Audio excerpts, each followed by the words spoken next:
True story. It happened to a friend of mine a few years ago. Let's call her Tara. Her father worked as a builder, and he would buy these really old rundown homes and do them up and sell them for a profit. Then the family would move into another old rundown home, which he would do up and sell, and so on. Anyway, this one particular place, Tara noticed, had this really weird, creepy vibe. Almost from the day they moved in, she noticed that there was something really quite off about the place. It started with their cat.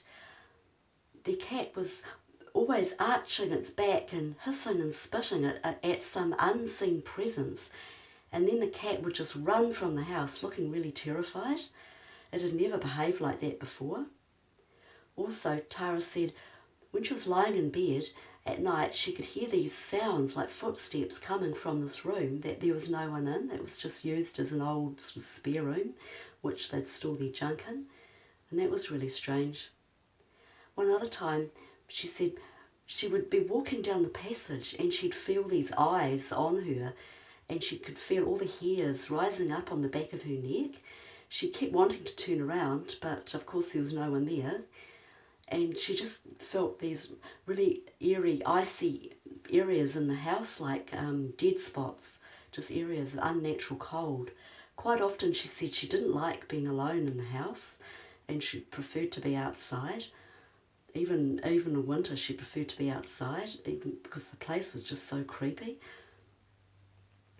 One day she was really sick. She was home from school with the flu, and she was just lying there in bed, and she could hear these footsteps coming up the passageway, and she thought, oh, it's just, Mum coming in to check on me. But then the footsteps stopped outside her door, and then she thought, oh, that's strange, and she heard her mother's voice coming in the opposite direction, and her mother was downstairs in the garden below just talking to a neighbour over the fence. And she thought, oh, that's weird. Who's that? And then she could hear this scratching, clawing sound coming from the opposite side of her door, and she just felt this presence of real evil in the house, and it was just really horrible. It was as if something on the outside of her door wanted to get in and harm her, but for some reason it couldn't cross that threshold. She said she felt so terrified she couldn't even call out to her mother. She just huddled down there in the bed and pulled the covers over and just waited and waited.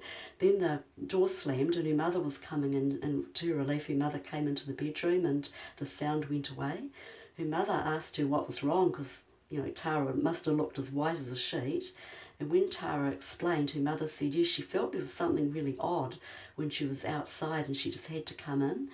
She said when she entered the doorway, she said she felt this presence of this real unnatural cold and this real horrible presence. Her mother stayed with her for the duration of the afternoon until her brother and sister came home from school, and her father had come home from work because he also had another job. Tara also said she noticed that the mood in the place seemed to crumble, it seemed to change, like her father's behaviour just got worse and worse.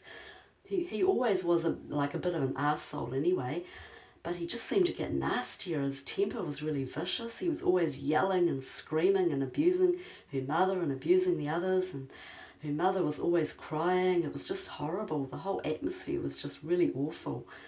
And God, she just couldn't wait to get out of the place. And one evening, she and her little sister were in the kitchen just having a snack before bed, and her sister turned and she just screamed and pointed and said, oh, look.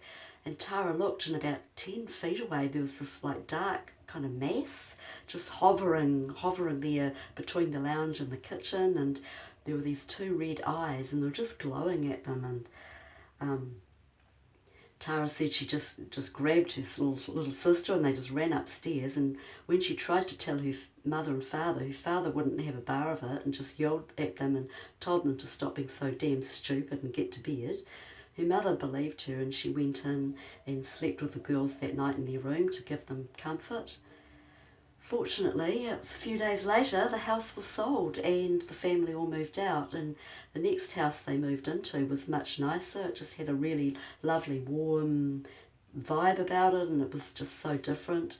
All the problems seemed to clear up. Her father's behaviour changed. He became a much nicer person, and they never had any more problems. It was just that particular house.